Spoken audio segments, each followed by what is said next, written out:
Good afternoon to everyone who is signing on. I'm Molly Martin from New America. We'll get started with the event in just a moment.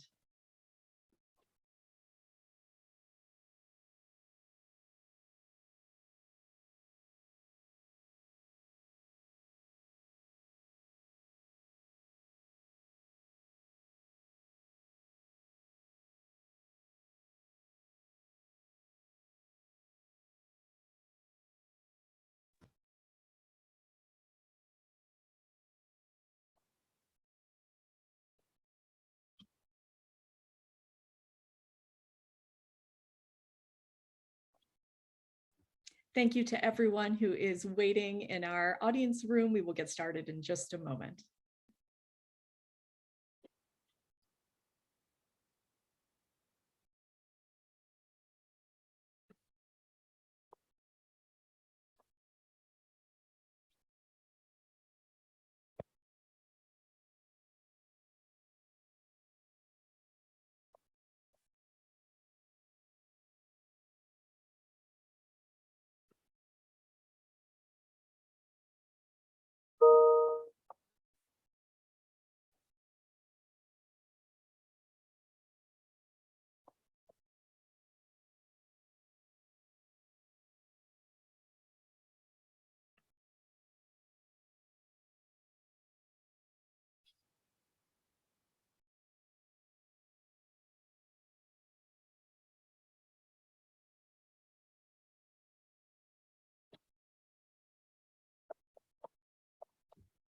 Good afternoon and welcome to the first in a series of Urban America Forward conversations on the Federal Equity Action Agenda.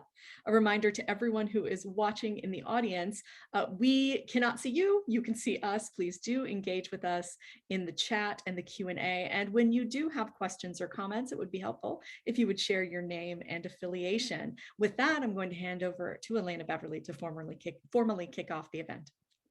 Thanks, Molly.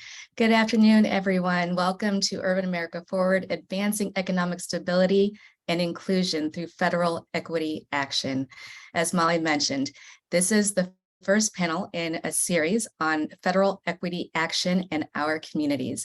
My name is Elena Beverly. I'm the founder of Urban America Forward and the Assistant Vice President for Urban Affairs at the University of Chicago.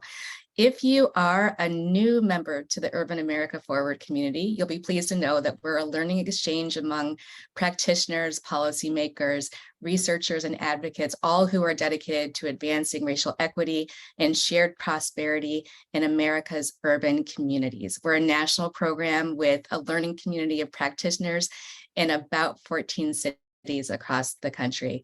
We fundamentally ground our work in two principles. One, that racial equity is achievable through fundamental systems change, and two, that practitioners and policymakers, our efforts are bolstered by working together and engaging in spaces where we can share promising models and evidence-based approaches to disrupting systems of economic oppression and racial disparities in education, justice, health, housing, and economic mobility, which is why this series is important for us to have, because we're going to be examining the equity action plans produced by several executive agencies in response to President Biden's executive order. That was Executive Order 13985 on advancing racial equity and supporting underserved communities through the federal government.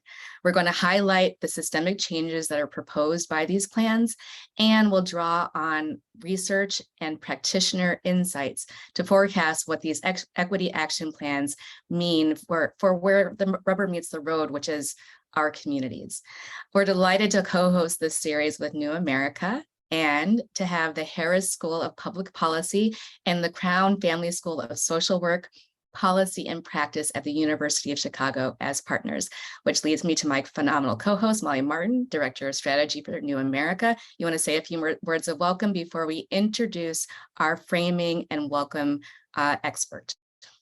Certainly. Thank you so much for having me. And it's a pleasure, as always, to partner with Urban America Forward. My name is Molly Martin, and I'm the Director of Strategy at New America. New America is a nonpartisan, nonprofit think tank based in Washington, D.C., and we focus on solutions that can renew the promise of America for all people, especially focused on racial, gender, ethnic, and economic equity. So we are especially interested and grateful for today's conversation. Thank you, Elena. I will hand it back to you. And we have another panelist joining. We'll get that set here in a moment.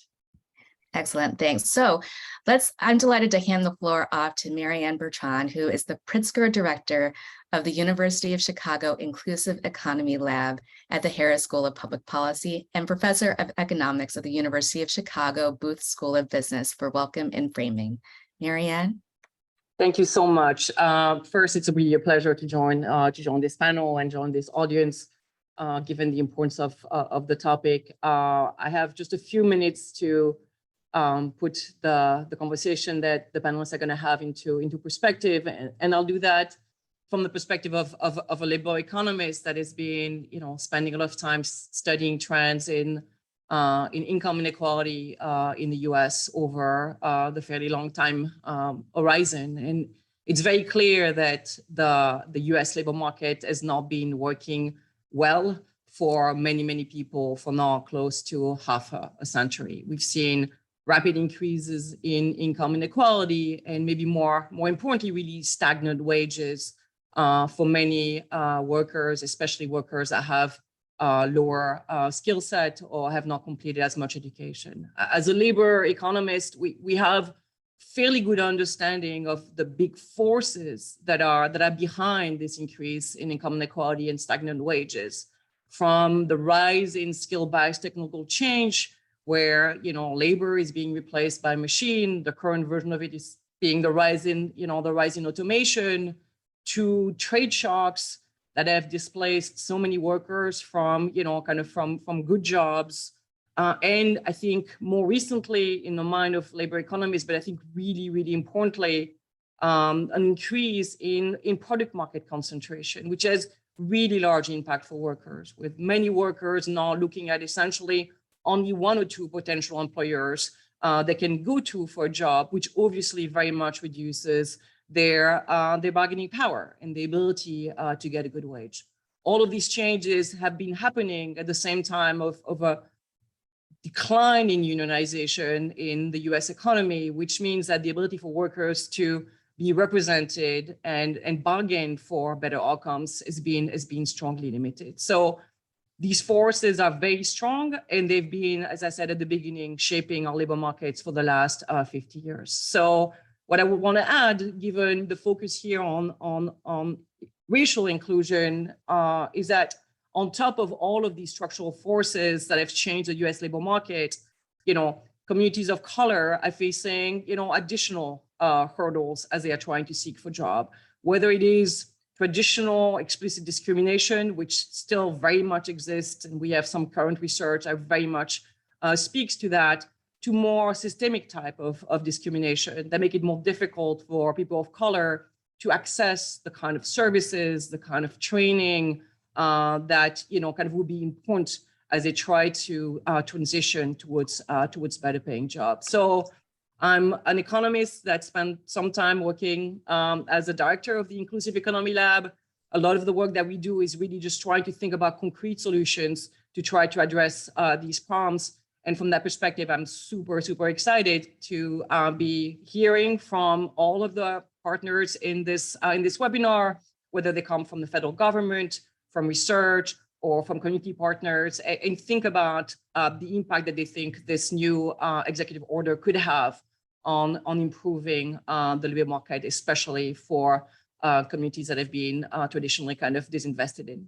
And on this, I'll let, I think, Alex speaking, or Elena?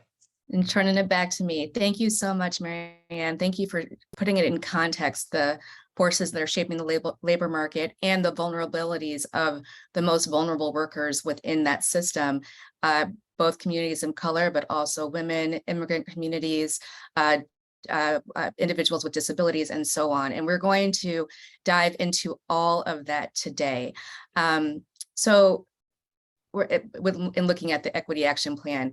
We have the bios of each of our speakers that has been sent to you, all of the members of our audience, prior to this conversation. So I'm just going to introduce our guests by their names and affiliations before asking them to say a few words about their work.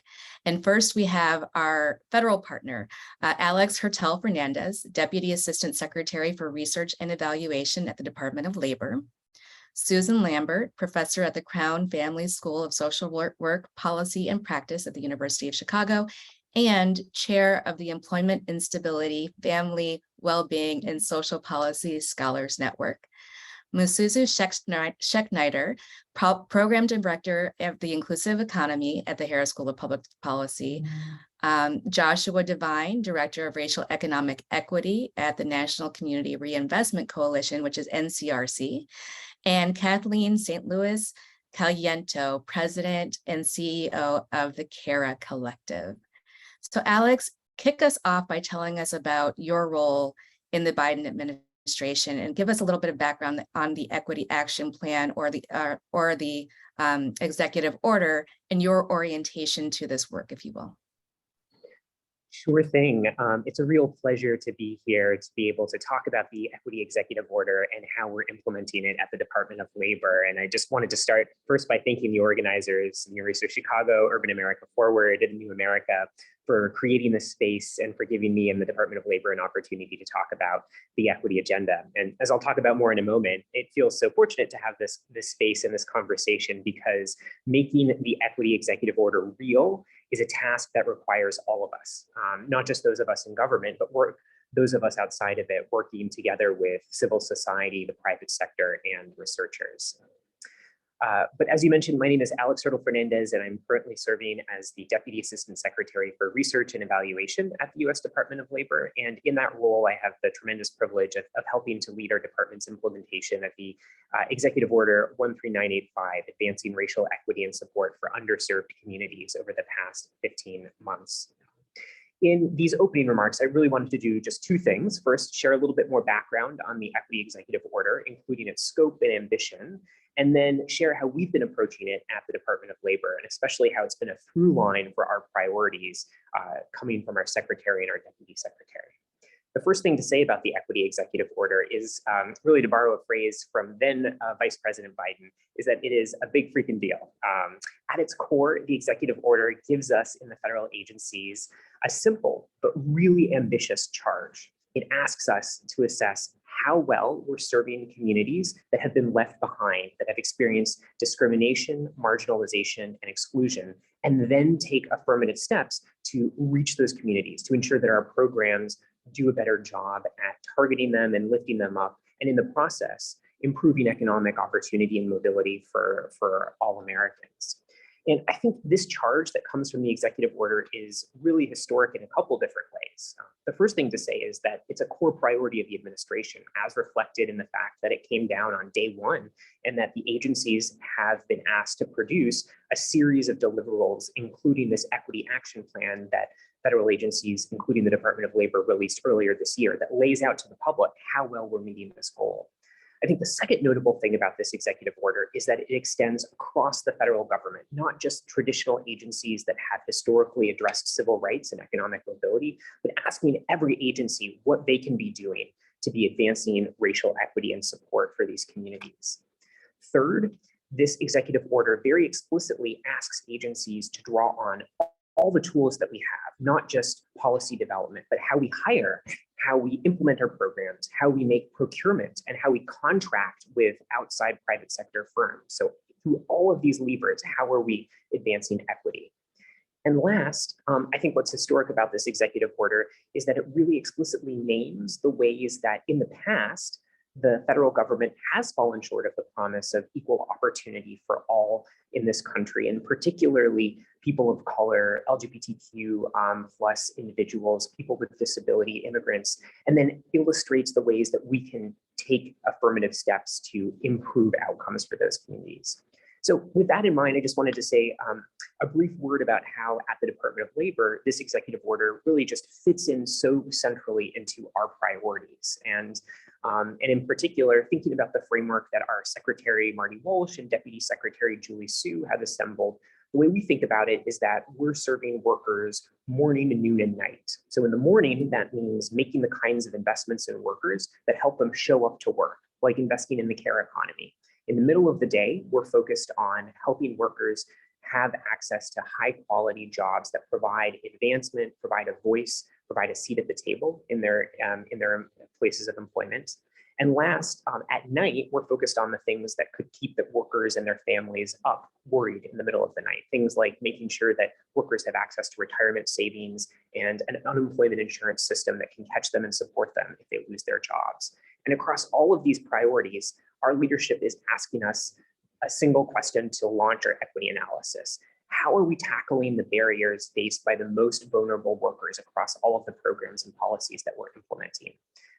And we adopt that focus, that starting point, because we know when we target those most vulnerable workers, we improve outcomes for everyone. And just to give one example that I can unpack more in a moment, in our unemployment insurance system, we've been asking, for instance, how well are workers of color, particularly Black and Latino workers, accessing benefits and getting the kind of support that they need?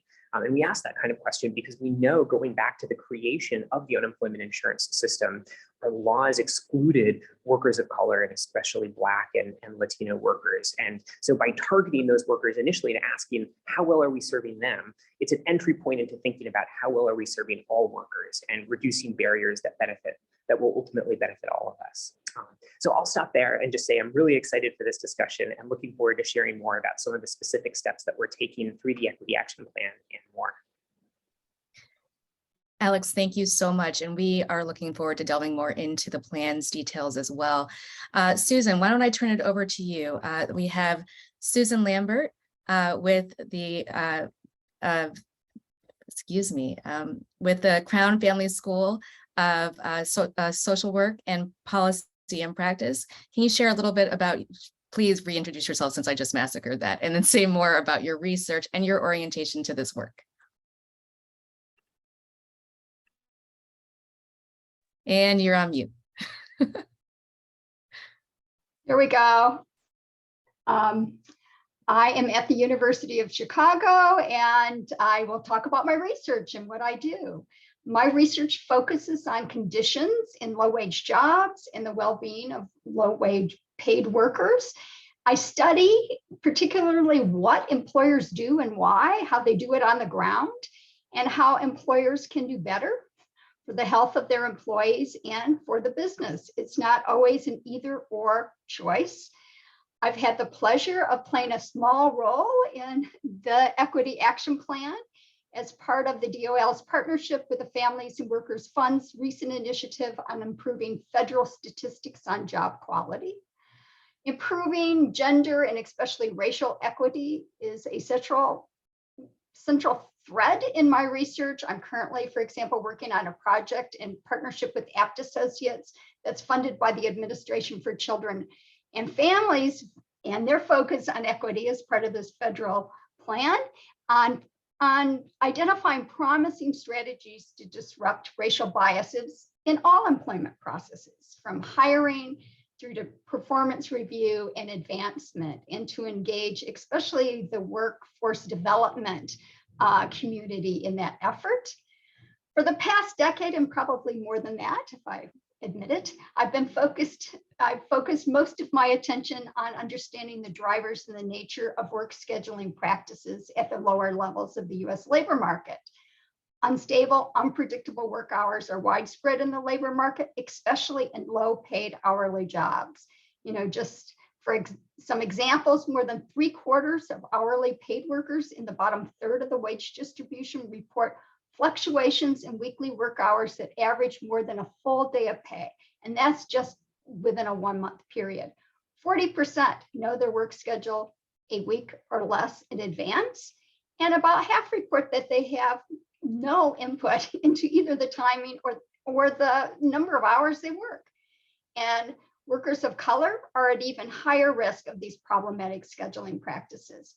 A larger proportion of Black than white workers, for example, experience what we technically call the triple whammy of work hour volatility, short advance notice, and no schedule input.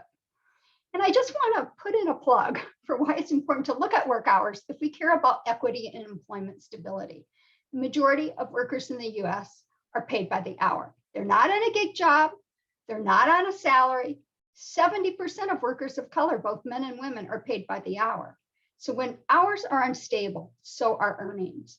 And our research shows that Black hourly workers are more likely to experience shortfalls in weekly hours, whereas white workers, especially white males, are more likely to see surges in work hours and earnings.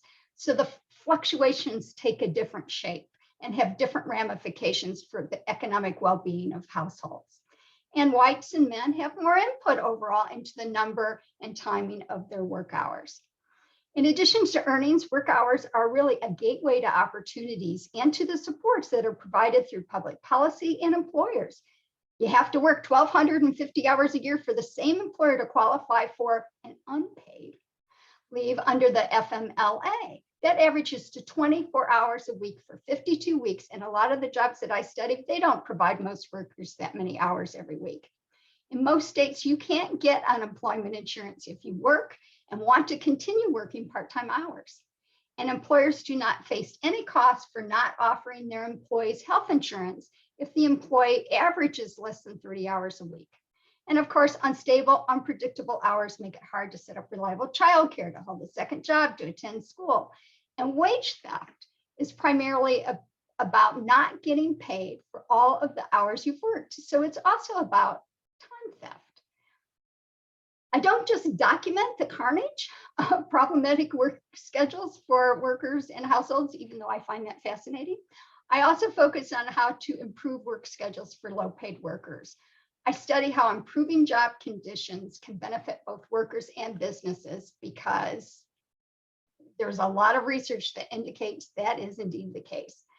For example, my colleagues and I conducted a randomized experiment in partnership with the US retailer, The Gap, that showed that improving work schedules for sales associates improved store performance. It increased sales and it reduced labor costs.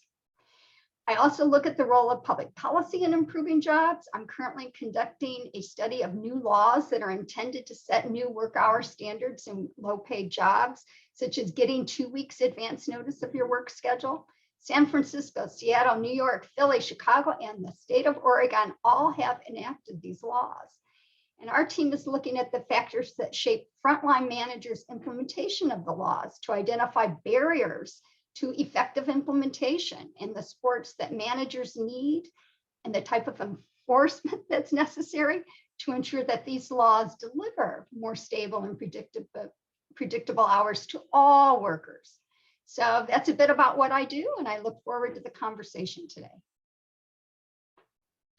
Thank you, Susan. We're very excited about talking about the work schedule instability and how it leads to wage theft and the range of research that you've conducted over the years. I want to turn it over to Misuzu Schexnider to introduce herself and talk a little bit about her work, and particularly defining what it means to have a quality job. Great. Thank you, everybody. I'm so honored and happy to be here today. The Inclusive Economy Lab was invited by Economic Security for Illinois, and we worked in partnership with the Crown Family School and Metropolitan Planning Council here in Chicago to work on a future of work report for a task force put together by the state's Department of Commerce and Economic Opportunity. And we were tasked to,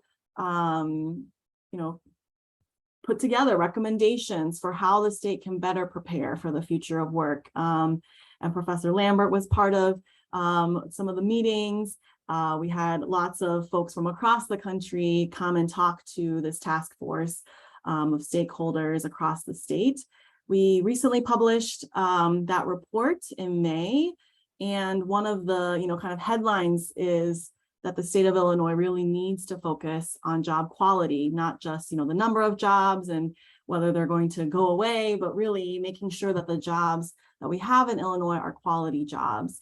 And starting with, a shared definition of what job quality means, which includes what Professor Lambert was just speaking about in terms of scheduling, predictability, but also benefits, and even higher order, harder to measure characteristics like meaningfulness or belonging or safety, And so as you can imagine, these things are difficult to measure.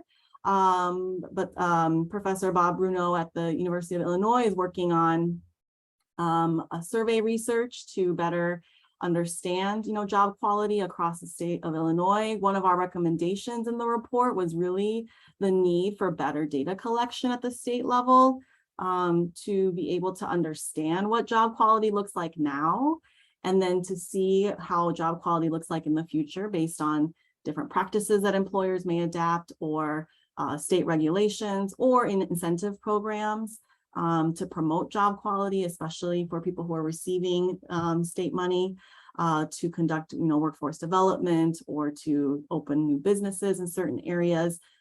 So we're really excited for folks to look at the report, to review the report, but really for the state to adapt some of the recommendations. And one of the things in addition to job quality that we talked about is enforcement. So in the report, we talk about, the state adapting more strategic enforcement or co-enforcement, where the state DOL can partner with community-based organizations to really kind of turn enforcement from a complaint-based system to more of a, shared partnership around surfacing, who in different industries or what kind of employers, tend to have more violations, and giving more community and voice to people who are experiencing these violations, and making them not kind of bear the burden of putting in a complaint, but offering the support of a community organization and other folks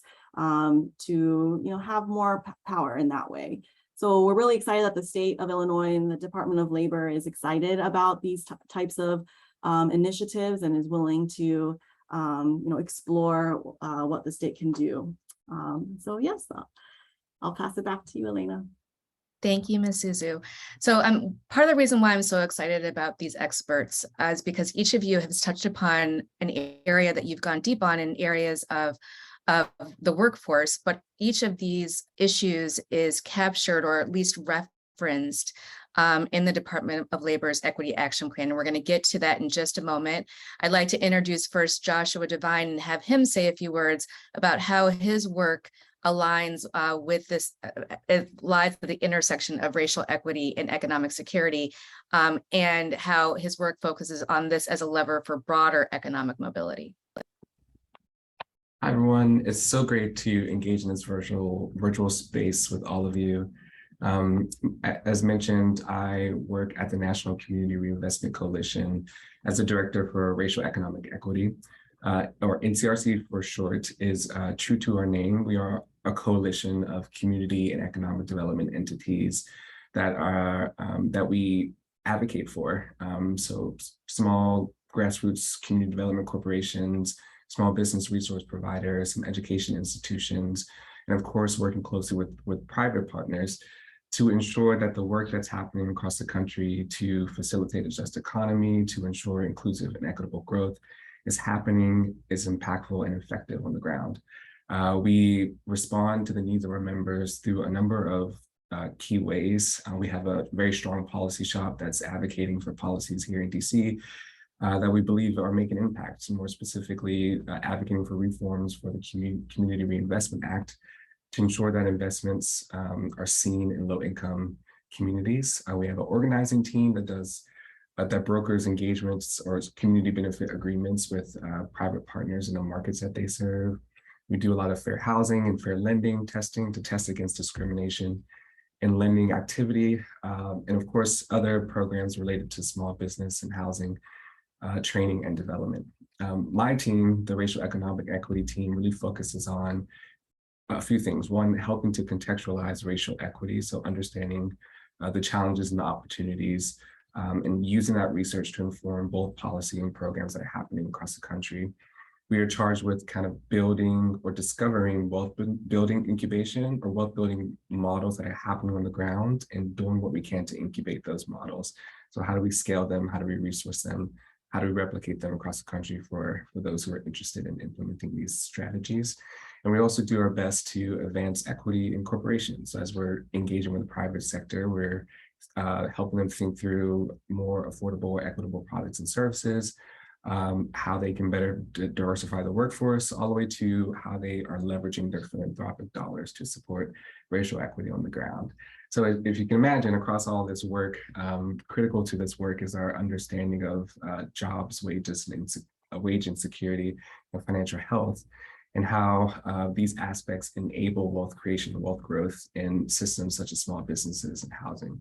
So we do a lot of work thinking about racial wealth, creating racial wealth snapshots. We track, debt and income, education and attainment numbers, earnings, and we communicate that to stakeholders so they are clear on the unique needs that are happening across different racial groups. We also work closely to think about wages as it relates to industry growth, as it relates to high demand occupations that are happening or projected to be high demand and high paying. We do our best to use this research as a way to critically examine who's being excluded from, say, the housing market or for lending activities, right? Our ultimate goal is to help corporations and private institutions kind of create new affordable credit products, to how they can strengthen their lending activity to most vulnerable communities, how we can best inform corporations to invest in small businesses who are primed for local hiring, right? So all of this information is really used to engage with our private partners and how best to respond to the needs at hand. So excited to be here and to talk with you all today. Thank you, Joshua. And last but not least, we have Kathleen St. Louis Caliento, the president and CEO of the Cara Collective. Kathleen, tell us about your incredible models of bringing the unemployed and underemployed into high growth industries and creating partnerships with your private sector partners. Absolutely. Thank you so much, Elena. So as Elena mentioned, Kathleen St. Louis Caliento, have the honor of serving as president and CEO of Cara Collective, where our mission is to build an inclusive economy by developing employment pathways to advance transformative individual and community success. And in fact, our name, Cara, comes from the old Irish word for friend, because we know that when we're down, we need a friend who can help get us up and out of our situation. And since 1991, we've done just that, been a friend to the unemployed, the underemployed, helping over 7,000 people get into more than 11,000 jobs and on the path to gainful employment, to real and lasting success. We have a service model that is really focused on self-actualization. And I would say we provide really four main areas of support. One, we help folks rebuild. When we think about the population that we serve, which I'll get to in just a moment, they're coming to us with lots of barriers to employment and have been essentially beaten down from society, right? And so we're helping them rebuild who they are. We're helping them understand that they do have the keys to their own success, helping them solve some of those barriers that they actually have to employment, whether that be healthcare, childcare, housing, etc. We help train them, providing them with critical skills necessary for employment, having worked with employment partners, understanding the key professional competencies that are important for success in the workplace. But we also help to train on some of those important socio-emotional skills as well that we know are necessary for retention. We help to place. So we work with employment partners, identifying key opportunities, pathways for our participants, and help to make the connections between our participants and those employment partners and placing them into gainful employment. And finally, we help to retain and advance. And what that means is once we've helped to place a participant in a long-term position, that is not the end of our relationship. We, in fact, provide coaching for our participants for a full year into their new role, because we know that getting into a new role where you often are the untapped talent, potentially someone who is historically not been commonplace in a particular work environment. So helping our participants navigate sometimes new environments so that they can be successful. We have 2 social enterprises within our organization that we work with that actually help employ our participants, Clean Slate and Connects. Clean Slate provides external beautification, while Connects is our mission-driven staffing firm that connects employers with temporary staff. And this really provides an opportunity for our participants to practice the skills that they're learning in a real world context. And as I mentioned, most of our population experience many barriers, right, to employment. Typically, when you're facing employment challenges, it's not just that. It's poverty, homelessness, health issues, child dependent care challenges. 90% of our participants are Black and Brown. 50% have been involved with the justice system, so that's another barrier that can often come into play. And a third of our participants have never completed high school. So, you know, in addition to helping our participants understand what it means to overcome financial poverty, we're also helping them to overcome what we refer to as relational poverty by helping them build a community of people who cares about them and listens to them. And in fact, a shameless plug here, just last week, we released a study in partnership with McKinsey, where we did just that, listened to over 2,000 frontline workers, where we asked them what matters to them in terms of career advancement. And we found some pretty significant gaps in terms of what frontline employees want and what employers think they want. And spoiler alert, the number one item is not pay. It's in fact job growth. So, you know, we saw things such as 70% of our frontline employees who have applied for advancement opportunities, but only 25% have actually received a promotion. 65% of frontline workers are unaware of actually how to advance. What does that mean? What are the opportunities available to me? They don't understand what the opportunities, where the opportunities are. And in fact, only 17% of frontline employees also report having frequent career advancement discussions with their employers. So lots of room here for growth. And needless to say, I'm excited to be here today to share in this conversation of equity and the Department of Labor's action plan. So thank you so much for having me. Thank you, Kathleen. Where can we find the report, or what is the name of the report based on the interviews of frontline workers? Absolutely. So the name of the report is Bridging the Advancement Gap, What Frontline Employees Want and What Employers Think They Want. But an easy way to find it is at caracollective.org/frontline. Got it. And I can put that in. We'll try to find an opportunity to put that in the chat, as well as the Future of Work report that Misuzu mentioned early on. And so now that brings us to Alex. Alex, take us into a deep dive into the Department of Labor's Equity Action Plan. What are the priorities, and how does some of the work that you've heard about today, how does that fit into the larger scope of what is addressed in the plan? Sure. Happy to dig in and share a little bit more about the Equity Action Plan. As you heard earlier, this is a public document that all federal agencies are releasing that describes our overall approach to implementing the executive order, some early steps that we've taken that we're proud of, some early successes, and then really drilling into several core areas where we're making commitments over the coming years and want to lay out in more detail exactly the problems that we see, the barriers that we're observing, and the steps that we're proposing to take or are currently taking, and then ways that we're going to hold ourselves accountable, whether that's through, for instance, community engagement, the inclusion of specific items in our strategic plan as a department so that there will be measures and milestones associated with them, or through new data collection. And the 5 areas that we've chosen for our focus represent a cross-section of what we do at the Department of Labor. By no means is this a comprehensive, exhaustive list of everything that we're up to, nor is it a comprehensive or exhaustive list even of our equity-related activities. But we chose them because we think they represent important priorities for the populations that we serve, and are places where we're really excited to work in partnership with folks on the outside to be able to bring these things to fruition. So those 5 areas include how we administer and protect workers' wage and hour rights, particularly under the Fair Labor Standards Act, how we are reforming and modernizing the federal state unemployment insurance system to ensure that benefits are timely and accessible by folks who need it, particularly folks who have not had consistent access to unemployment insurance in the past, making sure that we're delivering our services and our benefits in languages that are appropriate for the communities that we're serving, making sure that we're investing in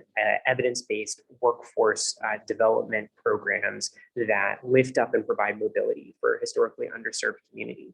And then last, creating new on-ramps into government service, particularly through government apprenticeships, to make sure that our workforce resembles the communities that we serve, so that people who know the issues that are present in their local communities can have a role in ensuring that the implementation of our programs reflects those priorities.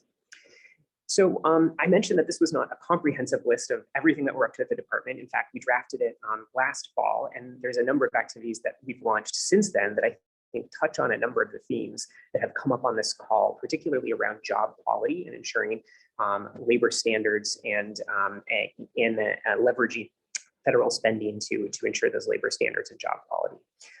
So most notably, not present in this plan because it didn't exist when the plan was being drafted, is our Good Jobs Initiative, which I'm happy to go into more detail if folks are interested, but I think it's a great way to intersect with a number of the points that have been shared so far. It's our effort at the Department of Labor to provide tools to state and local governments, to other federal agencies that want to be using their federal dollars, their state and local dollars to invest in high quality jobs, in providing information to workers and employers about how they can more proactively both find and provide good quality jobs. And to a point that I think Misuzu, Kathleen, and Susan all shared, making sure that we have better data, frankly, around job quality, and that the data that we're producing in the federal government matches the things that we think are important, incorporating not just, say, wages and benefits, but as Kathleen mentioned, many of these other qualitative dimensions that workers themselves say they value so much. The plan itself is available online at dol.gov/equity. So I won't go into all of the program areas, but I just wanted to share a couple cross-cutting themes that I think you'll see in the document, sort of approaches that we've been taking to how we're making equity real across those 5 areas. The first piece is engaging affected communities as partners in the implementation of this work. We've done that through listening sessions, roundtables, briefings with individual workers and groups representing those communities as we've been thinking through the plan, and then as we're rolling it out. We're also thinking about ways that we can engage those communities in the administration of our programs. So consider the example, for instance, of our Unemployment Insurance Navigator pilot program. That's a grant program that we recently announced where we are giving grants to states that in turn partner with community-based organizations to help workers apply for unemployment insurance in communities that have historically had low recipiency rates among eligible workers, particularly communities of color, workers with disabilities, workers who may not use English as their primary language. And there, the partnership with community-based organizations is really intended to make sure that we're applying strategies that are appropriate to those communities, and also recognizing the distinctive barriers that they may face. I'd say a second cross-cutting theme is really using data and evidence to guide our approach, and where we don't have that data and evidence, making investments and creating partnerships with the folks who can produce that data. One of the first things we did when we were implementing this executive order was to ask across all of our programs, where do we have demographic data on the kinds of workers that we serve and where we don't serve. And it was a really instructive activity because we realized in many of our core programs, we just simply don't have the data that we would need to characterize who we were reaching on the basis of race, ethnicity, and gender. So we're taking steps to improve that data. Again, thinking about unemployment insurance, the department regularly publishes statistics on the number of workers who are claiming benefits, but that doesn't tend to be broken out by race, ethnicity, gender, disability status. And so we're investing in a full range of new data collections, working with the Bureau of Labor Statistics to file this year a survey of unemployed workers who don't apply for UI benefits to better understand the characteristics of those workers and why they aren't applying.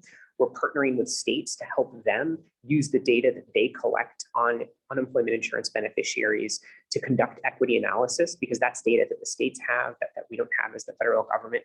And we've been commissioning research from outside researchers, especially junior researchers, to increase the capacity outside of DOL to study the program. A final strategy that I'll share before I stop is just about how we're trying to build capacity in the building and outside of the building to make this work durable.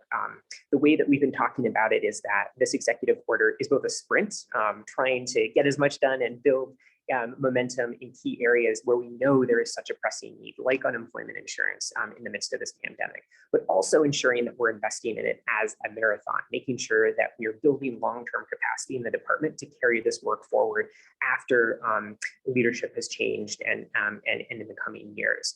And part of that is making hires in areas around equity to make sure that we're building that capacity for the long run. And part of it too is working with our partners, like in state governments, to ensure that they're building capacity of their own. And so that's why earlier this year, the department announced a really innovative set of grants around unemployment insurance, equity grants to states to help them build their capacity to make their UI systems more equitable. That's not something that we've ever done.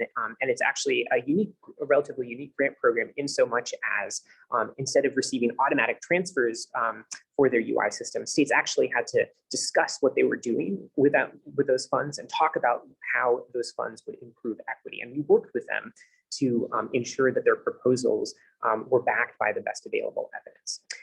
So I'll stop there, but really excited to dig into more detail and identify these connections with all the fantastic work that the organizations and individuals represented on this panel are bringing.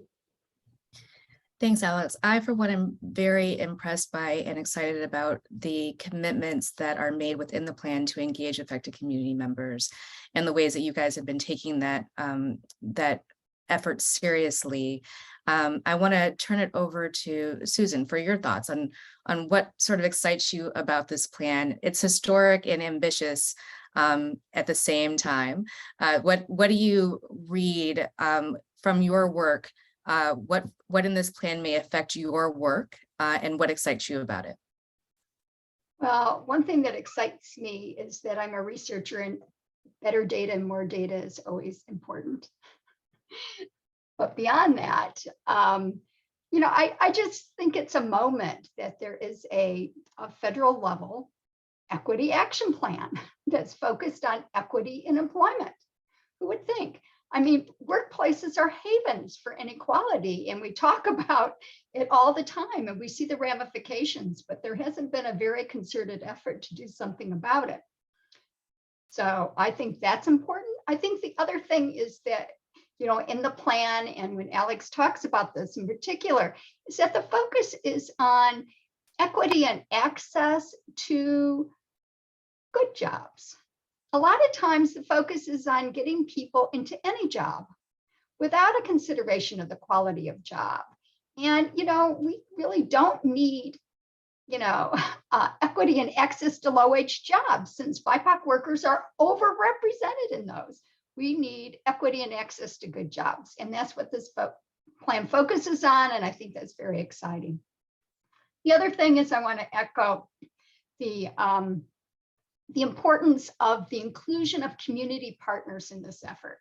I mean, from my point of view, too often people in Washington don't understand what's happening on the ground, but community partners do. You know, policymakers either assume their conditions of work generalize to everybody else, or they worked in a restaurant when they were 16 and they think that's what it's like. Which is better than nothing, but most low-paid workers are over 26, and many of them have family responsibility, and it's a whole nother world when you're not passing through those jobs, right? That's your life. And so I think engaging people on the ground about that is a real, you know, innovative focus of this. And then the other thing I just want to say, a suggestion, is that one of the group that might be engaged but isn't mentioned and is often excluded are those frontline managers who are responsible for implementing jobs. They really affect the quality of jobs, and they're often left out of the conversation.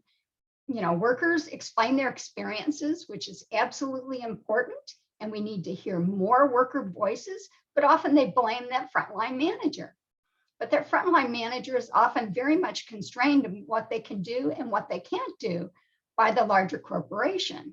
And so we get the workers' views, and then people talk to corporate staff, and they talk about company policy. And in my experience, they'll say, oh yes, we can do this and that and the other thing, but then it doesn't happen. Because what often happens is a company doesn't change any of the root causes that created the inequality and the bad conditions in the first place. What happens is they just layer on another policy or a program or a requirement for that frontline manager to implement without any additional resources and without changing what they're held accountable for every day. So I think that is, a group that has a lot to offer. I mean, that's what we're finding out in our interviews with managers, frontline managers, is that they want better jobs for their staff. They have a hard time doing that because they have all these different requirements to meet their numbers from the business, to stay within public health guidelines, right? And they have laws, and their companies often don't support them in navigating that. And so I think that's an important voice and a partner, a group that could be partnered with to improve jobs. I also have a question for Alex if we get to it, and that is, I'd like to hear more about the component on enforcement of labor laws. I mean, employment laws are very different in, say, Montgomery, Alabama than they are in Seattle, Washington. And is the Department of Labor thinking of enforcement solely in terms of federal laws like the FLSA and provisions around minimum wage, or of thinking about it helping improve the capacity of states and municipalities to enforce all prevailing employment laws in their jurisdiction, even if the laws are not federal ones? I want you, let's put a pin in that question, but we will come right back to it, because I want to pull the thread about the data collection that you mentioned. One of the key items in the Equity Action Plan is collecting demographic data, for example, about what types of employees are being trained for what positions and so on. And as we all know, we can't improve a program for people of color or for historically marginalized communities if we don't know who the programs are serving. And so I wanted to turn it over to Kathleen to get a sense of what was your read on the plan, and are there high points in the plan from the perspective of your workforce pipeline program?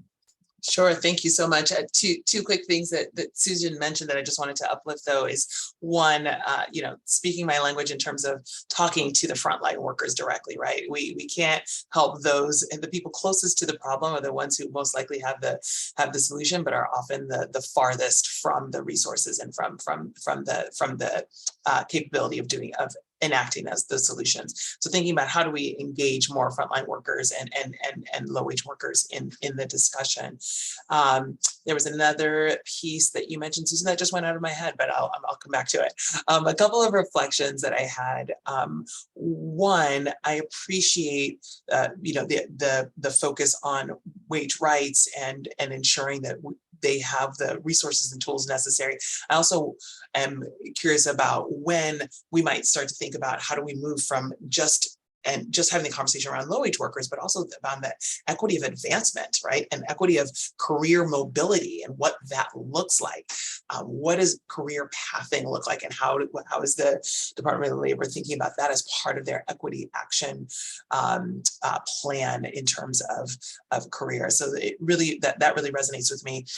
Obviously, the piece that's focused on the workforce training, because that is essentially the part and parcel to what we do, and specifically the challenge with that some training does not necessarily lead to placement or retention. So thinking about how do we address some of those issues. So, one, ensuring that that organizations are encouraged to work with participants by providing wraparound supports, right? I think about the work that we do at Cara Collective, and getting to someone a job without understanding the barriers that led them to unemployment in the first place, to me is wholly insufficient. And so when we think about what kinds of supports and what kinds of collaborations we can encourage for folks to be able to provide wraparound supports where needed with housing, childcare, healthcare, and how we're thinking about those barriers as part of this bigger piece. A piece, of course, about participants not just getting the technical skills, but thinking about the fact that the social emotional skills, and we often refer to them as, they're often referred to as soft skills. We often refer to them as harder skills, right?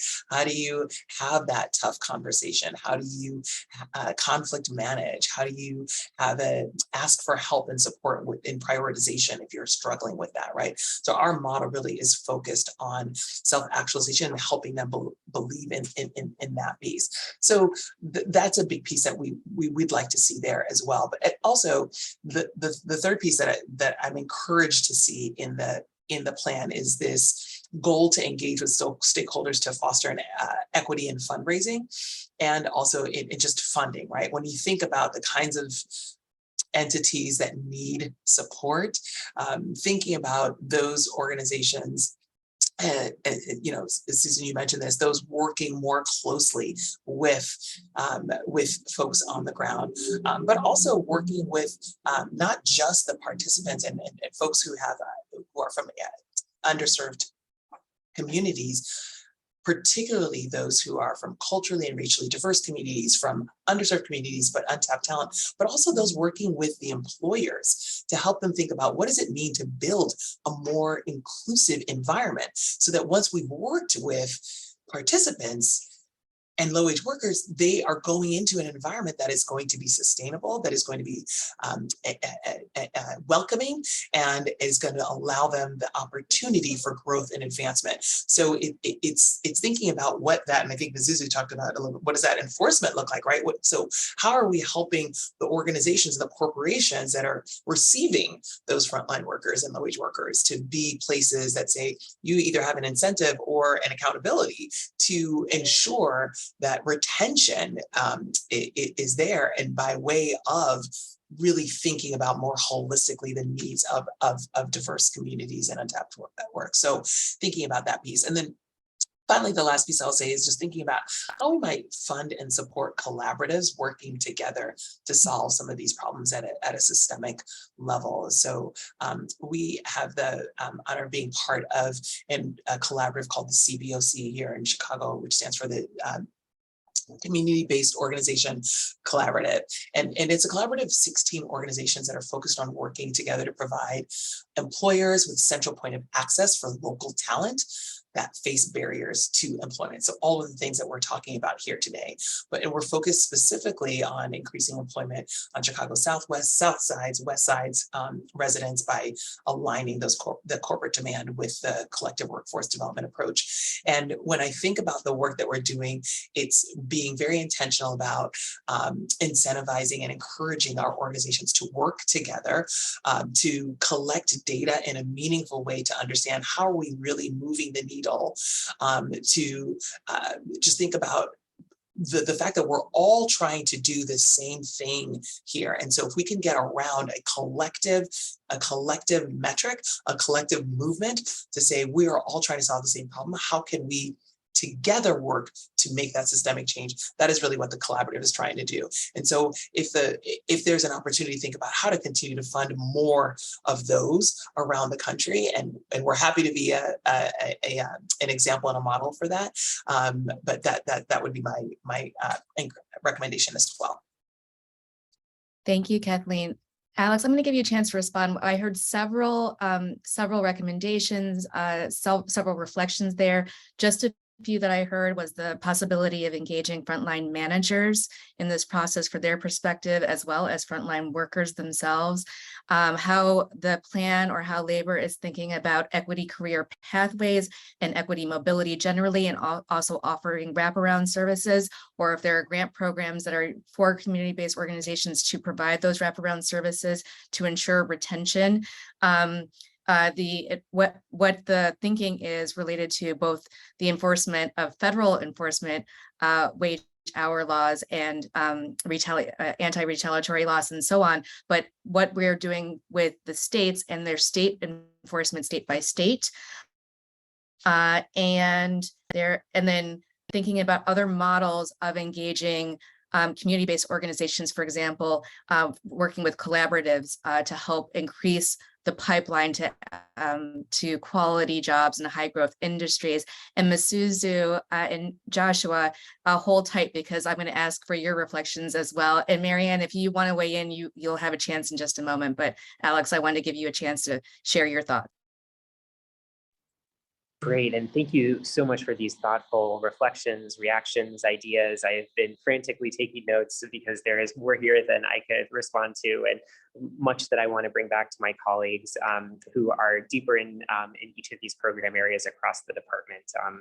So maybe just to give three quick responses to a couple of the different themes and clusters of reactions that came up, starting with the enforcement of wage and hour laws. I think it's so right that we need to be thinking not just about the enforcement of the federal regime of wage and hour laws, but how it intersects with state and local laws that will be on the books. And in recent years, you've really seen a lot of creativity on the parts of states and localities in not just passing new laws and new protections, notably increases in the minimum wage and efforts to address misclassification of workers, but really innovative enforcement efforts, thinking about, for instance, those partnerships with community-based organizations that can leverage the relationships that they hold with especially vulnerable workers who might be fearful of coming to other authorities.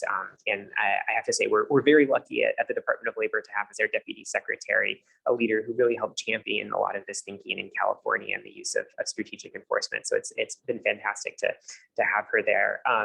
Just more generally, though, as you'll see in the Equity Action Plan, what we propose doing through our wage and hour division is to think very carefully for each community of workers in a given region or location in the country, what is the maximum protection that they can receive under different laws, and what is the right role for DOL given those different laws? So in a place like California, for instance, a worker stands to receive far more under state minimum wage laws than under federal minimum wage laws if there are violations that are reported. And so giving greater space and making sure that the state agency can lead in that case makes more sense than in states where there may not be state level wage and hour enforcement. And DOL is really the only game in town when it comes to ensuring these workers' rights. So we're thinking really carefully about what that looks like across the country and tailoring enforcement strategies to the other rights that are on the books. And you'll see that that sort of power analysis, that legal analysis in the Equity Action Plan. A second really terrific point that was raised is around our funding mechanisms and how we can better support creative collaborations between different types of entities, and ensuring that funding flows to organizations that are closest to the ground, that know what workers need, and are again holding those relationships with the most vulnerable workers. And that's something we've been thinking a lot about over the past year and a half, and in particular taking a couple different approaches. One, working really closely with our general counsel's office to understand under current statutes, how can we give preference to or support, better support applicants who, for instance, come from community-based organizations or who are closer to the workers that we're serving. And that's going to look different depending on the specific grant program, the relevant statute. We've been looking at ways that we can preference those kinds of organizations. Similarly, we are looking at ways that we can better support first-time applicants who may not have experience in the federal grant-making process, which is often, if you haven't navigated the grants.gov, a very convoluted process, and the administrative burden that's associated with being a first-time applicant can deter, I think, many great organizations that could be doing great work in this space. And so we've been doing more there, for instance, extending application windows where possible to give people more time, and doing more outreach at the front end. So we've now done several webinars targeting community-based organization partners to help them understand, how do you find grants that may be relevant for you? How do you look up past recipients of grants so that they can reach out to those recipients for advice or ideas on how to apply? And then making sure that our grant opportunities are well publicized. And we have a new page, dol.gov/grants, that's intended to provide very accessible summaries of those kinds of funding opportunities that are available. The last thing to say is, and Kathleen, I think your point about wraparound services for workforce training is just such a powerful one. And at the department, we've long funded organizations targeting women in non-traditional occupations, particularly the trades and construction. And this is something that evaluations of that program has really identified as a key intervention, providing things like childcare for women participants in those programs to ensure that they're able to take advantage of those pre-apprenticeship and apprenticeship programs that we know link people with jobs where they're able to work and learn at the same time and provide those upward mobility opportunities in these high-paying, good occupations. So I'll stop there, but again, really echo my appreciation for these really fantastic reflections. Great, thank you so much, Alex. I want to turn it over to Molly to see if we have questions from the audience before we go back to our panelists for further reflection. Molly, you want to see if we have questions in the queue? Sure. We have a couple of questions on the back channel, and I'll start with this one because it relates to some really important points that have come up about increasing the capacity of local and state actors. And you talk a lot in the plan, Alex, about the importance of revising certain systems related to UI, to unemployment insurance. And one of those points is revising fraud detection. And we understand that different states and localities have had differing experiences with users encountering fraud. And to put my New America hat on for a minute, we were aware that some folks with two-letter last names were hitting kind of fraud blocks and being kicked in and out of systems. If you could talk just a little bit more about kind of the technological capacity that the department is seeking to build, or that you think is possible in local and state contexts to get in front of issues like, fake fraud flags. Yeah, this is such an important topic, and one where we've learned so much from folks working on the outside, like the New America team that you mentioned, as well as other academic researchers, people at think tanks doing great work identifying disparities in unemployment insurance, both before the pandemic and then as the pandemic occurred, and as states dealt with the large and really, frankly, really historic number of folks that were applying for UI benefits through new programs that were created, dealing with improper payments and fraud that was associated with them. So, we go into this in more detail in the plan, but there are a number of steps that the department is taking to ensure that we're giving tools to the states to fight the kind of criminal fraud that they were encountering during the pandemic, as well as making sure that those measures do not create new inequities in the system. I would just highlight a couple of efforts. One of them is our Tiger Team initiative, through which multidisciplinary groups of folks who we've hired who specialize in equity in IT processes and customer experience are working together with cohorts of states to identify the kinds of problems that individual states are facing, and then the problems that they're seeing across multiple states. In so many of these cases, it's not just the experience of one state, and designing processes that are replicable across multiple states to deal with those obstacles. In some cases, it's new pieces of IT. In other cases, it's changes to business processes, and in still other cases, it's the kind of partnerships with community-based organizations that we've been talking about to help spread the word about how UI application processes work for folks who may not be able to do so. But encourage folks to check out the Equity Action Plan for much more detail on some of the other initiatives, particularly related to supporting states around fraud detection. Thank you so much, Alex. I appreciate that. Keep those questions coming, our audience members, but I do want to make sure that we get back to Joshua and Misuzu. Joshua, I'll start with you. I'd love to hear kind of what excites you, what opportunities you see in the plan. Sure thing. I wanted to kind of echo Kathleen's earlier point around the role of corporations or private industry in advancing workforce development. And she mentioned the need to think about things like retention or internal D&I, which I think we often advocate for, and that's often the first response most corporations kind of materialize or organize around. But we're focused on also addressing or helping private sector think about how they can better invest in addressing the gaps in the workforce system of the markets that they serve. So what I think is super unique about the plan is your priority in both granting and scaling evidence-based and sector-based workforce development programs, right? As a wealth advocate, because I know that the pandemic fell most significantly on business sectors that had the disproportionately larger shares of low-wage employees, there's a short-term outcome of let's continue to stabilize these workers. Let's make sure that they're protected. But there's a longer term kind of wealth outcome. Like, let's think about upskilling. Let's think about wage growth and new job opportunities. Let's think about increasing the financial health of families who are looking for much more life-sustaining job opportunities, right? So I'm curious to learn a little bit more about DOL's plan and how it's helping communities maybe even build out what that engagement will look like with private industry within their communities.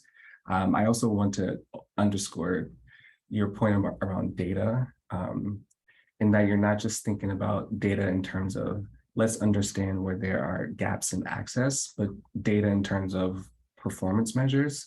How do we know that the programs we're investing in are working, and not just working, but what could be those outcomes of those clients who are participating in those programs?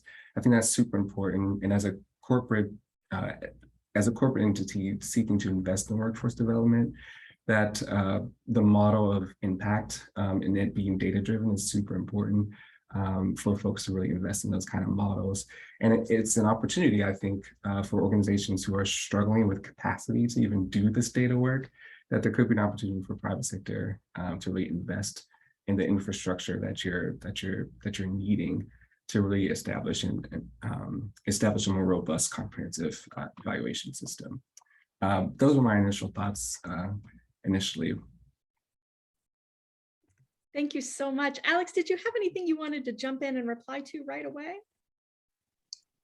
Maybe just one thing, tying together both of the fantastic points that you made, Joshua, around opportunities for private sector involvement and greater data collection, particularly around performance, to figure out if the jobs that we're investing in actually turn out to be high quality ones that provide opportunities for advancement. And here I'll mention a partnership that Susan brought up earlier that the Department of Labor launched together with the Families and Workers Fund and a number of other outside experts and researchers to better understand how we can capture job quality in federal, state, and local data, as well as private sector data. And I mentioned private sector data because we know that one, employers are already reporting a lot of data through, for instance, EEO-1 disclosures that they may be making, as well as data that's gathered by payroll companies, data that might be gathered through private sector surveys. And so part of this collaboration is intended to understand and map out where are there already existing data sources that relate to job quality and how can we tap into them?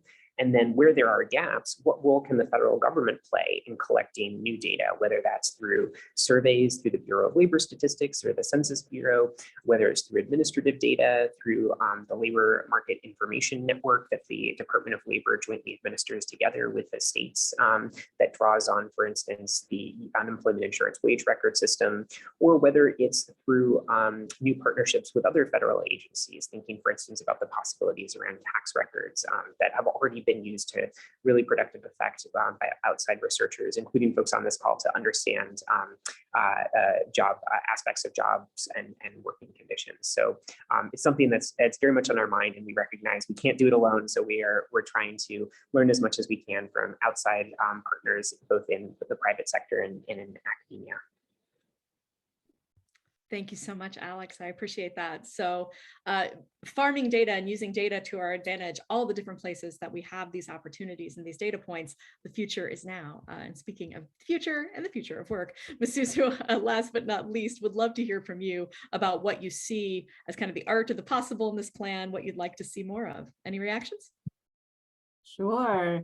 So I've just been frantically writing down notes as well. I think, one of the things that really excited me about the plan was looking at where the department already collects a lot of this data on racial demographics, worker characteristics. We have a team of folks that is actually led by Marianne, looking at apprenticeships data and the rapids data that DOL collects. And thankfully, we were able to receive this public data set of all the people who are have gone through a registered apprenticeship program, the racial, demographics, whether they completed that program or not, and whether they were placed. And that's been a really exciting project for us that we're still engaged in to kind of really look at gaps that exist in folks entering into apprenticeship programs and also completing them. I think one area where perhaps the department could explore is collecting data on applications, just the sheer number of applicants to registered apprenticeship programs and who is actually getting selected and why, and perhaps why. That's been there's a group of folks here in Chicago around the construction and trades, folks adjacent to that sector, really wanting to understand the answer to those questions, understandably. And that data is very hard to collect, as you can imagine. And any role that the department can play, either locally or federally, I think would be super appreciated. I think all of the focus on UI and modernizing UI systems is really exciting in the state of Illinois, which is, I think similar to many other states, date of birth is not collected. And so it makes it really hard to link the employment data to, let's say, education data, and really be able to understand economic mobility and the impact that educational credentials can have on people's employment outcomes, on the impact that workforce development can have on people's outcomes. And so again, improved data collection, just that date of birth, I think would go a long way for folks, not just in Illinois, but in other states as well. And I also saw in the plan a lot around like reducing administrative burden, that there are, verification and, ID barriers that come into play when folks are applying for UI or other programs. And in Chicago, we are currently engaged in an evaluation of the Chicago Resilient Communities pilot, which is a cash assistance pilot for 5,000 people in Chicago who will be receiving $500 a month for a year. And part of that application, we had over 150,000 people apply. And we think some of the reasons why people were able to get through that application and successfully submit is because the administrative partner used some innovative tactics around self-attestation or uploading of documents, taking pictures and just being able to upload it right there on their phone. That made it really easy, for people to be able to reach out and apply and be able to complete that application. So I think there's a lot of learnings that we'd love to share with anybody who's interested at the department. And it's great to see that, as part of the plan as well. Thank you so much, Misuzu. Alex, I'm excited about all of the modernization, ease of administrative burden things that Misuzu mentioned. And also I'm aware of the executive order late last year, early this year, about kind of generally making federal government systems more accessible and user-friendly. Do you have any reflection? Do you want to point to that in any way so that we can connect dots? Yeah, it's something that we've been thinking a lot, both in the context of unemployment insurance, but also more generally across the programs that we administer. How can we be using the new focus, which I think is just fantastic, on customer experience and reducing administrative burden? That's a federal-wide priority. And that executive order calls on agencies to be thinking explicitly in that frame, and it's been buttressed by other guidance that's come out from the Office of Management and Budget, for instance, that calls on agencies to use the Paperwork Reduction Act, which is an important but often little known outside of government law that requires federal agencies that are collecting information from 10 or more people, like on a form that someone might use to apply for a benefit program, to be reviewed by the White House. And there's a new focus on using that as a point for reducing administrative burden. So I think there's a lot of energy across the federal government and the administration for adopting this frame and thinking especially about cumulative burden. So maybe it's not just the one form that you have to do for this particular program, but when you lose your job, the fact that you're trying to access a number of different programs, and it's the accumulation of those different experiences that may make it harder for you to access the supports that you need. So it's an exciting moment, I think, to be tackling these questions. Maybe the last thing I'll say is I think we already have some great models across the federal government, and I'm really excited to read the work that you referenced coming out of the Inclusive Economy Lab on this cash assistance program. You know, the Women, Infants, and Children Nutritional Assistance Program and the Food Stamps Program, or SNAP, have both experimented during the pandemic with some waivers to states to allow greater flexibility in reducing burdens to folks. And I think it'll be really interesting to see how that, once the research gets done on programs like that, how that change take up and participation, especially amongst vulnerable people, and we'll be eager to adopt those lessons.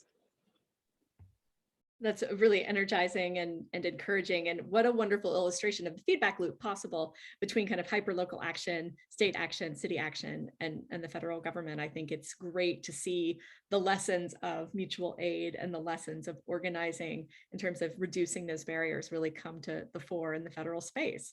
I will say that we are still open for one or two more audience questions perhaps, but while we're waiting to see if anyone responds to that last call, Marianne, you were good enough to frame the start of this conversation for us. So I'd love to bring it full circle and come back to you and see what are your reflections on the last 90 minutes? What are your reflections on the plan? So I'll hand over to you. Yeah, thanks for that. And again, I think I framed it into, I framed the conversation by trying to look at the overall health of the labor market, which, I'm certainly as a labor economist kind of very worried about. I get the need of, I get the idea of a focus on good jobs. I'm certainly among the pessimists as to, kind of our ability to do that, despite, all these great efforts, just because of, the technological forces that may be, driving us in different, in different directions. So I think I'm going to say two things. One, it's really fantastic to, to hear this conversation. I really, really appreciate all of the levels of, and all the parties that I hear from, kind of representation of federal government to very local organizations that are so close to the people they're trying to serve. And that's fantastic. And having the researchers there on the side. So I'll say one thing on that front, maybe one more point on the research side of things. There's so much more that needs to be done in terms of data. I think there's been a lot of discussion about data, but I'm a researcher, so I'll say a few more things.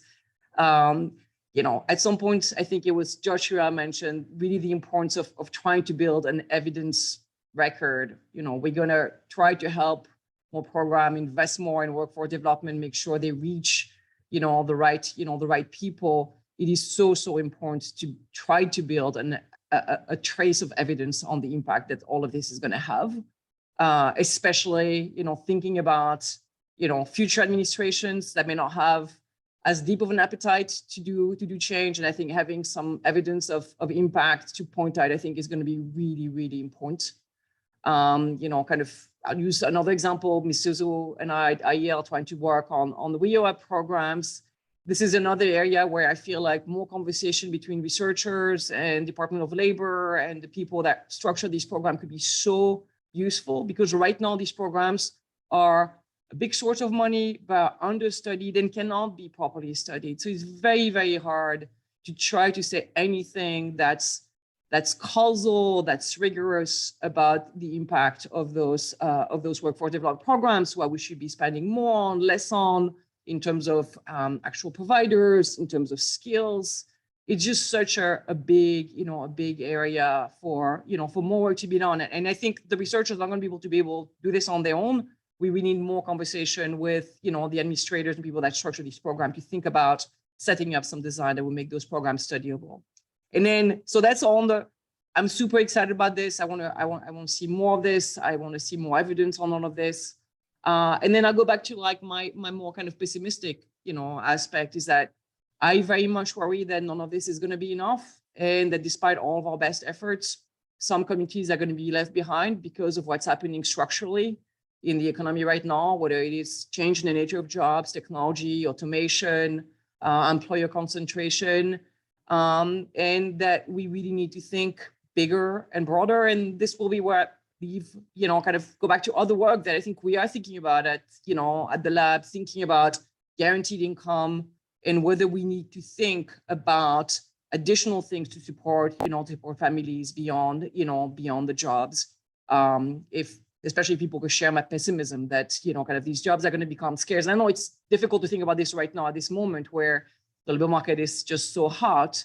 But I think there are a lot of, kind of reasons behind that. So maybe I'll stop there. Hopefully that was not too much of a distraction, but thanks so much, for inviting me. This was a fascinating conversation. Thank you, everyone. Thank you all of our panelists for such a dynamic discussion.